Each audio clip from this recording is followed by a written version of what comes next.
बिस्मिल्लाह अर्रहमान अर्रहीम। लोग कहते हैं नाम में क्या रखा है, लेकिन नाम में बहुत कुछ होता है। इसमें शक नहीं कि अहमियत काम की होती है, नाम की नहीं। काम से इज्जत होती है और काम ही से आदमी अजीज होता है, लेकिन नाम भी कुछ कम नहीं। इंसान नाम से ही पहचाना जाता है, नाम से भी इज्जत होती है। हर आदमी को अपना नाम प्यारा होता है क्योंकि वो उससे पहचाना जाता है। हर एक अपना नाम सुनकर खुश होता है। नाम सुनकर जो खुशी होती है उसकी वजह से आदमी चाहता है कि उसका नाम ज्यादा से ज्यादा लिया जाए और ज्यादा से ज्यादा लोग उसे जानें। इसीलिए वो ऐसे काम करता है जिनसे उसका नाम मशहूर हो। नाम मशहूर करने वाले या नामवर बनाने वाले काम वही होते हैं जिनसे लोगों को फायदा हो, जो भलाई के काम कहला सकें और जिनसे खुदा खुश हो। जो लोग नाम पैदा करना चाहते हैं वही ऐसे काम करते हैं।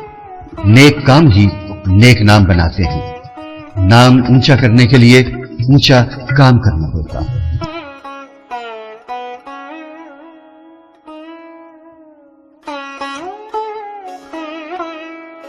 जब आदमी बीमार हो जाता है तो उसको ख्याल आता है कि तंदुरुस्ती कितनी अच्छी चीज है। गोया सेहत की कद्र उस वक्त आती है जब आदमी सेहत से महरूम हो जाए। अगर हमारी कोई चीज खो जाए तो हम सोचते हैं कि कितने काम की चीज थी। इसी तरह सेहत खोकर मालूम होता है कि सेहतमंद थे तो कितना आराम था। अक्लमंद इंसान बाद में पछताने का मौका नहीं आने देता। वो ऐसा काम ही नहीं करता जिस पर बाद में अफसोस या तकलीफ उठानी पड़े। अगर शुरू ही से सेहत के सादा और फितरी उसूलों की पाबंदी की जाए तो सेहत खराब नहीं होती और बीमारियों का सामना नहीं करना पड़ता। सेहत के उसूल इतने मुश्किल भी नहीं हैं, जरा सी तवज्जो से उनका ख्याल रखा जा सकता है। सेहत के उसूल सीखने के लिए अगर हम थोड़ा सा वक्त सर्फ करेंगे तो बीमारी से बचे रहेंगे और बीमारी से दूसरे नुकसानात के अलावा जो वक्त खराब होता है वो भी बचेगा। सेहतमंद रहना चाहते हैं तो सेहत के उसूल सीखिए।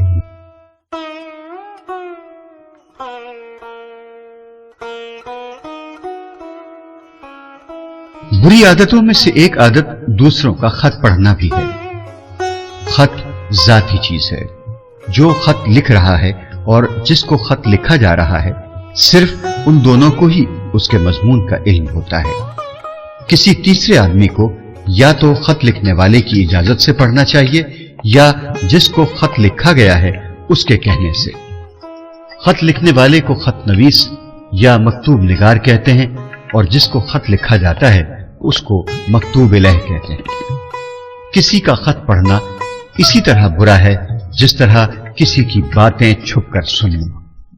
ये दोनों आदतें दूसरों का राज मालूम करने या टोह लेने की ख्वाहिश से पैदा होती हैं।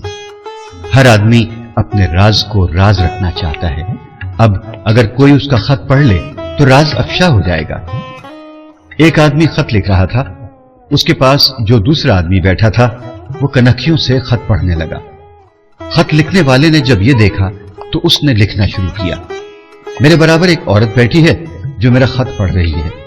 उस आदमी ने यह भी पढ़ा और जल्दी से बोला कि मैं कब पढ़ रहा हूं, मुझे औरत क्यों बना रहे हो भाई। खतनवीस ने जवाब दिया कि तुम खत नहीं पढ़ रहे हो तो तुम्हें कैसे मालूम कि मैंने तुम्हें औरत लिखा है। न किसी का खत पढ़ो, न किसी की बातें छुपकर सुनने की कोशिश करो। ऐसे आदमी से लोग घबराने और बचने लगते हैं और मिलना जुलना पसंद नहीं करते।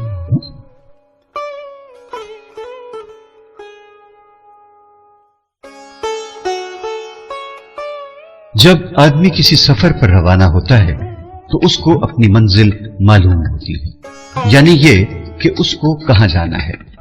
इसी एतबार से वो सफर की तैयारी करता है, रास्ते और सवारी का इंतखाब करता है, सामान सफर साथ लेता है।